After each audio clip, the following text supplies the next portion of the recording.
ကလာပါခြေထောက်က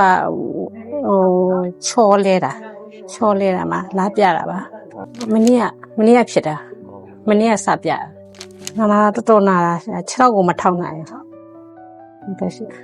တက်တာသွားတခါပဲပြလာတက်တာသွားဒီစီကတိတာကြားလိုက်တအိမ်လုံးတစ်မျိုးလုံးဒီမှာပဲပြကောင်းပါရဲ့တောက်တတာရှိရဲ့ကောင်းတယ်အေးချမ်းမှုခံစားရတယ်ပေါ့ကောင်းပါရဲ့ဆရာကုသပေးဆိုကောင်းပါရဲ့ကိုယ်အဆင်ပြေပါတယ်ဒီကစား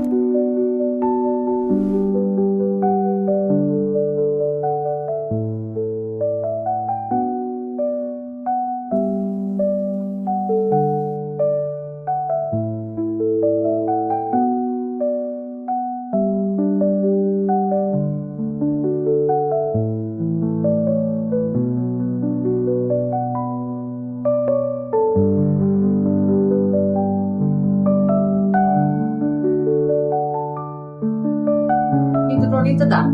ဟုတ်ကဲ့ရဟုတ်